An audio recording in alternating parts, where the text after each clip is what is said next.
A birthday miracle at Save Mart. The afternoon light filtered weakly through the tall windows of Save Mart, mixing with the harsh glow of fluorescent bulbs overhead. It was one of those gray November days when the sky couldn't decide between rain and snow, settling instead on a cold mist that clung to everything. Inside the store, the air was warm but stale, carrying the faint scent of produce and floor cleaner.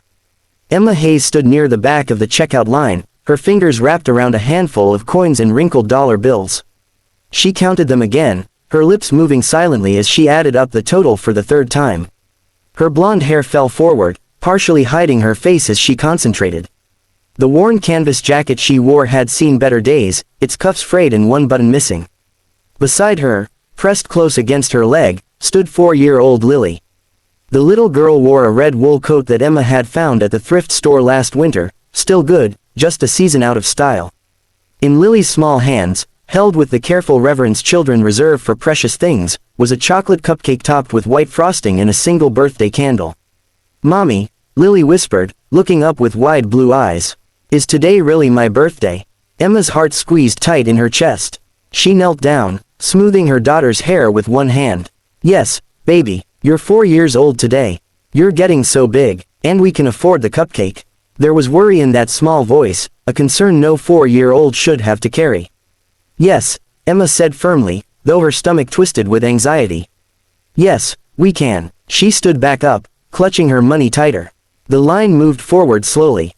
Emma watched the other shoppers, a businessman in an expensive coat checking his phone, a tired woman with a cart full of groceries, an elderly man buying cat food and soup. Normal people doing normal things. Once, Emma had been one of them. That was before Michael died. The heart attack had come without warning on an ordinary Tuesday morning. One moment her husband was kissing her goodbye, heading out to his construction job. The next, she was getting a call from the hospital. Just like that, her world had shattered into 1,000 pieces. The medical bills came first, drowning her in debt. Then the funeral costs. Then the mortgage payments she couldn't make on her waitress salary alone. The house, the home where they'd brought Lily as a newborn, went into foreclosure. Now they lived in a cramped apartment where the neighbors fought through paper-thin walls and the heat only worked sometimes. But Emma kept going. She had to. Lily needed her. Next in line. The cashier's voice pulled Emma from her thoughts. She pushed her small collection of items forward on the conveyor belt. A gallon of milk, a bunch of overripe bananas, marked down to 99 cents. A box of pasta, a jar of generic tomato sauce, and Lily's cupcake, which her daughter placed on the belt with both hands, making sure it was perfectly centered. The cashier, a woman named Sharon whose name tag was crooked, began scanning items. Beep, beep, beep. Each sound made Emma's anxiety rise. She watched the digital numbers climb on the display screen. $15, $20, $25. The cupcake slid across the scanner. Beep. $29.47, Sharon announced in a flat, tired voice. Emma's hands went cold. She'd calculated $28. How had she miscounted? She spread the bills and coins on the counter with trembling fingers, counting one more time. $27.63. She was short. 84 cents short. "I'm sorry," Emma said, her voice barely audible. I miscalculated. Can you remove the bananas?" Lily looked up at her mother, confusion clouding her small face. Sharon removed the bananas without comment, her expression neutral.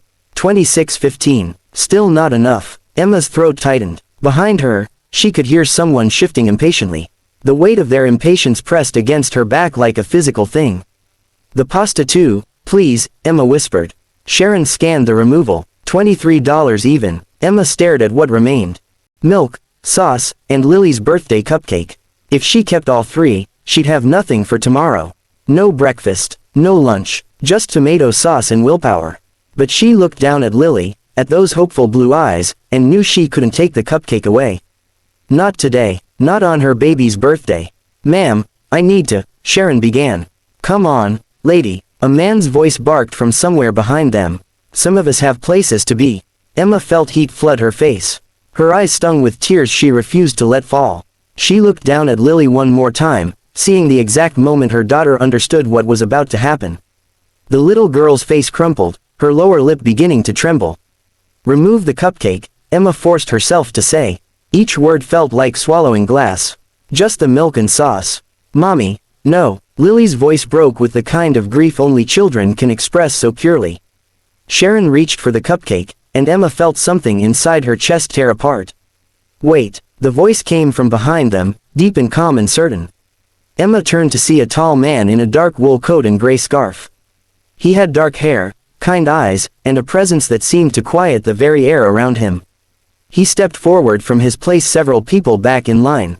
"I've got this," he said simply, his voice gentle. "Sir, you don't need to," Emma started, mortification washing over her like a wave. "I know," the man said, meeting her eyes with a directness that held no pity, only understanding. "But I want to. Please, let me help." Before Emma could find words to protest, he handed a black credit card to Sharon. "Ring up her full order. Add back the bananas and the pasta." Sharon hesitated for just a moment, then her tired face softened into something like a smile. "The marked down chicken breast too. It's good protein for the little one." The man nodded. "Everything she needs." Emma stood frozen, tears now streaming freely down her cheeks. She couldn't speak, couldn't move, could barely breathe. The man completed the transaction with quiet efficiency, then turned to her. "I'm James Mitchell," he said, offering his hand. "Emma Hayes," she managed, shaking his hand. Her voice came out thick with emotion. "This is Lily." James knelt down to Lily's eye level, his expensive coat brushing the worn linoleum floor. "Happy birthday, Lily. 4 is a very special age." "Thank you," Lily whispered, clutching her cupcake-like treasure. James stood and reached into his coat pocket, pulling out a business card. He pressed it into Emma's hand. "I own Mitchell Industries downtown. We're always looking for good people, administrative positions, customer service, accounting. Call this number Monday morning and ask for Susan in Human Resources. Tell her I sent you personally." Emma stared at the card, her vision blurring. "Why?" she whispered. "Why would you do this for us?" James was quiet for a long moment, his eyes distant with memory. 5 years ago, my company was failing. I'd lost everything, my investors, my savings, my confidence. I was in a grocery store in Seattle, buying instant noodles because that was all I could afford. The woman behind me in line bought my groceries. It was only $2.37, but it was everything to me that day. She told me, "When you can, pay it forward." My company survived. We went public last year. I've been looking for the right moment to keep my promise to her. He picked up Emma's bags and walked with her toward the exit. Outside, the mist had turned to light snow, soft flakes drifting down like blessings from a gray sky. The parking lot lights were just flickering on, casting warm circles in the gathering dusk. "I meant what I said about the job," James said as he loaded the bags into Emma's old Honda. "Call Monday. We need people with courage, people who understand what really matters." "That's you." Emma couldn't find words big enough for what she felt. She could only nod, clutching the business card like a lifeline thrown to a drowning woman. James knelt one last time beside Lily. "Don't forget to make a wish before you blow out that candle." "I won't," Lily promised solemnly. As James walked away through the softly falling snow, Lily tugged on her mother's jacket. "Mommy, was that an angel?" Emma watched his figure disappear into the white dusted evening. She looked down at her daughter, at the cupcake, at the bags of groceries they hadn't had 10 minutes ago. "Maybe," she said softly.